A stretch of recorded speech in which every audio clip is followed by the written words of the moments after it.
정유재란 6년, 조선의 바다를 차지하기 위해 속속들이 집결하는 왜군들의 모습에 말 그대로 바람 앞에 촛불이었던 조선수군은 두려움에 떨어야 했습니다. 국가가 위기에 처하자 삼도수군 통제사로 재임명된 이순신 장군은 전장의 분위기를 바꿔놓기 시작합니다. 이순신 장군이 왜군을 격퇴했던 여러 전투 중 오늘 다뤄볼 영화이기도 한 명량해전은 열악한 수적 열세에도 불구하고 용맹하게 외선들을 몰아냈던 대첩으로 오늘날까지 평가됩니다. 영상 제작을 위해 개봉 당시의 기억을 되짚어가며 다시 한번 이 영화를 보았는데요. 내용을 알고 보는데도 각각의 장면들이 주는 감동과 전율은 영화를 처음 접했던 그때와 똑같았습니다. 대한민국 영화사상 역대 최고의 관객수를 올리면서 2014년도에 엄청난 화제작이었던 영화 명량이 이번 실화와 영화 시리즈의 주인공입니다. 시청하시기 전 말씀드립니다. 기존에 업로드했던 영상들과 달리 조선 역사, 좀 더 자세히는 정유재란 시기에 있었던 역사를 다루다 보니 학계에서 논하는 고증과 역사적 사실들이 모두 제각각이었음을 조사 중에 알게 되었습니다. 역사적 시기가 시기인지라 약 500년 전 역사를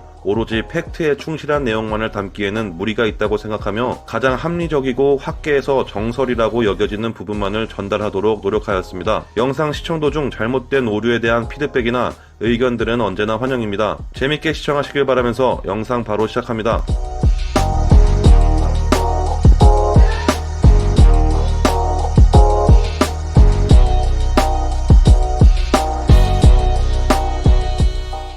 이순신 장군을 머릿속으로 떠올리면 어떤 색깔이 생각나시나요? 이순신 장군을 다루었던 기존의 창작물들을 보면 조선 중기부터 쓰였던 두정갑주를 착용하고 있는 것으로 묘사되고 있습니다. 이순신 장군님이 무슨 갑주를 입었는지는 사료나 회화 자료가 없기에 확실하게 알 수는 없지만 영화의 배경이 1500년대 후반이라는 점 등을 미루어 보아 이 두정갑주를 입은 것으로 기존의 창작물들은 고증을 하고 있는데요. 이상하게도 영화 명량에서는 단순히 찰편을 엮은 갑주를 묘사하고 있을 뿐입니다.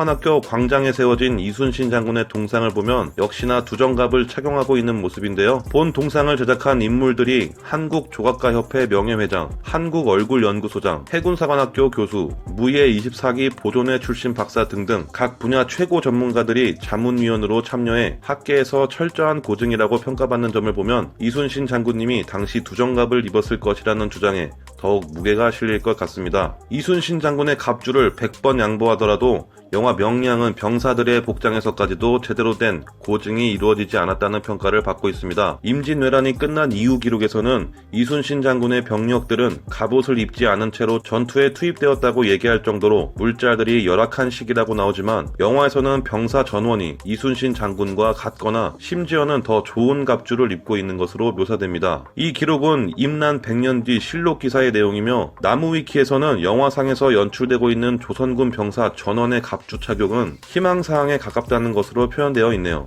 영화 안에서는 너무나도 유명한 그 존재, 거북선이 나옵니다. 하지만 배경 설정상 이 영화 속에서는 거북선이 나올 수가 없습니다. 당시 원균이 지휘했던 칠전량 전투에서 왜군에게 패한 뒤 12척의 판옥선을 가지고 도망쳐 나온 것이 조선수군의 마지막 남은 12척이었고 칠전량 전투에서 거북선은 모두 불타고 없어졌다고 합니다. 영화 막바지에 프리퀄을 암시하는 거북선 장면이 나오기는 하지만 자막으로 확실하게 한산이라고 정리한 만큼 한산도 대첩에서의 거북선임을 알 수 있는 장면이며 영화에서처럼 칠전량 해전 이후 명량해전까지의 시기상으로는 거북선이 존재할 수가 없습니다. 또한 비겁하게 조선 수군의 마지막 남은 거북선을 불태우고 야음을 틈타 배를 타고 도망가버리는 경상우수사 배설의 모습을 영화는 연출하고 있는데요. 이 또한 실제 역사와는 조금 다르다고 합니다. 거북선은 이미 칠전량에서 모두 불탔기 때문에 명량해전 직전 하나 남은 거북선을 불태울 수가 없다는 점과 도망치는 배설이 안위에 화살에 맞아 죽은 것이 아닌 도망치고 난 1년 뒤 권율 장군에 의해 참수를 당한다는 점이 있습니다. 또한 야밤에 이순신 장군을 암살하려 했던 영화 속 내용과는 달리 그러한 시도는 없었다고 합니다. 한 이순신 연구가에 따르면 배설을 제2의 원균처럼 가공된 인물이라고 표현하기도 했네요. 이 영화의 백미는 역시 명량바다 위에서의 해전입니다. 실제 정설로 여겨지는 역사와 영화 속 전투 장면들을 분석해 보겠습니다. 일단 난중일기의 기록에 의하면 처음 홀로 나가 외척과 싸워 싸웠던 대장선에서의 피해는 전사자 2명과 부상자 3명으로 기록되어 있다고 합니다. 처절한 백병전이 일어난 것으로 묘사되는 영화와는 달리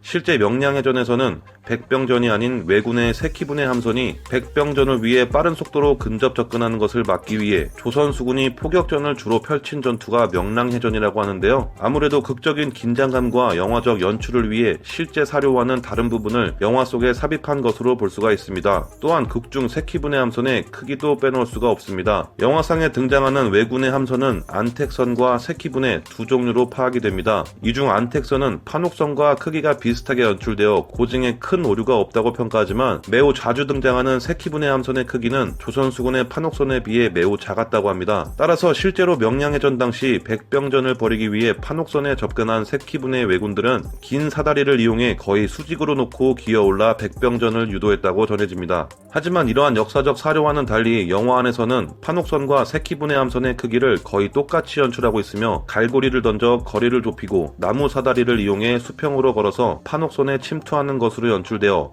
실제 사료와는 조금 다른 부분이 있다고 할 수 있겠습니다. 이외에 조금 이해하기 힘든 연출적 오류들을 살펴보면 명량전투 중반즈음 피섬을 등지는 장면에서 대장선의 녹군들이 대나무 비슷한 나무로 지탱하거나 미는 장면이 있습니다. 기록에 의하면 조선 수군의 판옥선은 해상의 성벽과도 같을 정도로 왜군들을 당혹하게 했던 함선이 고작 성인 남자 3-4명이 대나무 잣대로 민다고 밀릴 수가 있느냐 하는 것입니다. 또한 회오리 속에 갇혀버린 대장선을 어민들의 인력으로 끌어내는 장면은 조금 웃음이 나왔는데요. 밧줄에 갈고리를 엮어 순수한 손의 힘을 모아 대장선을 예인하는 이 장면이 실제로도 가능할까요? 다음으로는 해전 위치입니다. 해전 위치에 대해서는 지금까지도 여러 학설이 있었으며 정확한 해전 위치를 찾지 못하였기에 명량해협의 중간인 울돌목에 한정해서 정설로 인정되어 왔다고 하는데요. 다만 울돌목은 대한민국에서 조류가 가장 빠른 곳이므로 조선시대의 무동력 함선이 해전을 치르기에는 부적절해 보입니다. 영화 속에서처럼 대장선은 좁은 목을 지키며 회오리가 일어나는 울돌목에서 왜군 함선을 맞이하게 되지만 실제 난중일기 속에서는 좁은 목에 배를 대고 적이 오기를 기다렸다는 이야기는 없으며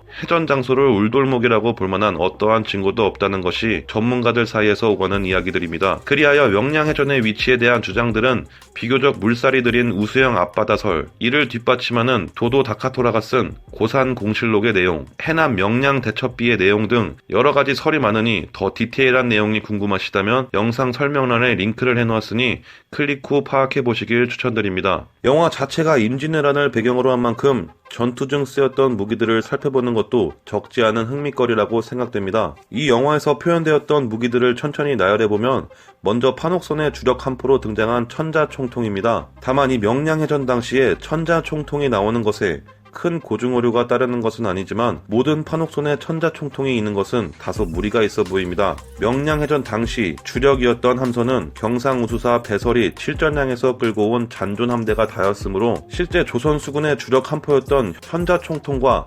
황자총통이 더욱 주를 이루고 있어야 한다는 의견이 있는데요. 천자총통은 임난 당시 지나친 화약 소모 등을 이유로 잘 사용하지 않았다고 하며 천자총통만 있는 영화 속 연출에는 약간의 아쉬움이 남습니다. 다음으로는 작은 폭발통을 매달은 화살의 형태인 신기전입니다. 이 영화 속 배경에서 나오는 것은 큰 고증오류는 없어 보이나 발사 방법에는 완벽한 고증오류라고 하는데요. 신기전은 화살 뒤쪽에 활주를 거는 온이가 없어 보통의 화살처럼 쏠 수 없으며 철저하게 자체 추진력으로만 날아가는 무기라고 합니다. 이 외에 비격 진천뢰를 발사하는 대완구, 조선시대에 개발된 천자총통용 화살형 포탄인 대장군전, 그리고 일본의 조총과 활, 마지막으로 오오드츠라고 하는 대조총이 나왔습니다. 왜군들의 무기에 대하여 한 가지만 짚어보자면 우리 역사넷과 국사편찬위원회에 따르면 1590년대 일본의 조총 보유량이 3만 정이었고 일본 전군의 10%에 해당하는 비율이라는 점을 미루어 보아 실제로 왜군들은 조총 도입 이후에도 활을 조총보다 더 많이 사용하고 있지 않았을까 하는 개인적인 의문이 드는데요. 하지만 영화 속에서는 모든 왜군이 조총만을 사용하고 있습니다. 해당 내용에 대해 의견이 있으신 분들은 댓글 부탁드리겠습니다. 영화 초반부 이순신 장군이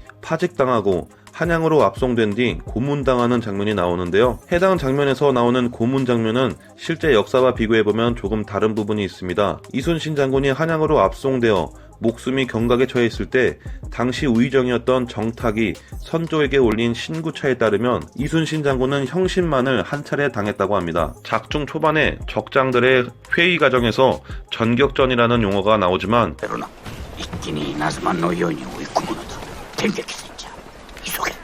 이 단어는 근대부터 나온 단어이기 때문에 영화 속에서는 나올 수가 없는 말입니다. 영화상에서 이순신 장군이 사용하는 검에는 삼척, 서천, 산하동색, 일휘소탕, 혈렴산하라는 문구가 새겨진 것으로 보입니다. 하지만 실제로 이 문장이 새겨진 검은 2m에 가까운 실전용 검이 아니었으며 실제 전투에서 사용한 검에는 이런 문장을 새기지 않았다고 합니다. 영화 속에서 울들목에 대장선이 닻을 내릴 때의 닻의 모습은 현대시대에서나 볼 수 있는 서양식 스톡 앵커지만 조선시대 닻은 화면처럼 생기거나 적당한 크기의 돌에 줄을 감은 돌닻을 사용했다고 합니다. 일본 적장들 사이에서 도요토미 히데요시가 보낸 용병인 구루지마를 해적 출신이라는 이유로 알게 모르게 무시하는 듯한 경향을 연출하고 있는데요. 사실 일본 수군의 대다수가 해적 출신이었고 당시 해적들의 위용은 영화와는 달리 대단했다고 합니다. 이순신 장군은 해군이 아닌 육군 출신입니다. 또한 영화 속에서 이순신 장군의 아들 휘는 해군의 공식적인 직함을 받은 인물로 그려지지만 실제로는 수행만 했을 뿐 공식적인 직함은 없었다고 합니다. 영화 속에서 전투 당시 뒤늦게 합류한 안휘에게 이순신 장군이 내뱉는 대사가 있는데요. 안휘야, 내 너를 엄히 군법으로 다스려야 하나.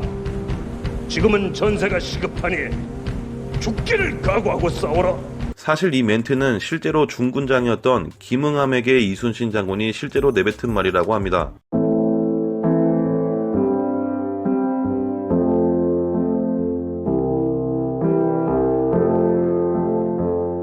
명량바다 점령에 실패한 왜군은 그 이후 무한한 두려움 속에서 조선군과 전투를 치르게 됩니다. 그들의 뇌리 속에 깊게 각인된 세 글자 이순신. 우리나라 역사상 3대 대첩과 임진왜란 3대 대첩은 물론 세계 4대 대첩 중 하나로 손꼽히는 한산도 대첩을 승리로 이끈 이순신 장군. 그의 위대한 업적은 국군뿐 아니라 세계 여러 나라에서도 배우고 있는 위대한 우리나라의 유산입니다. 모진 고문을 받아가면서도 끝까지 나라를 버리지 않았던 그 당시 이순신 장군님의 숭고한 희생정신을 떠올려보며 영상 마치겠습니다. 혹시라도 영화와 실제 역사의 다른 점들이 더 궁금하시다면 나무위키에 잘 정리되어 있으니 링크 띄워드리겠습니다. 재밌게 보셨으면 좋아요와 구독 부탁드리면서 이번 영상 마치겠습니다. 지금까지 갓범스였습니다.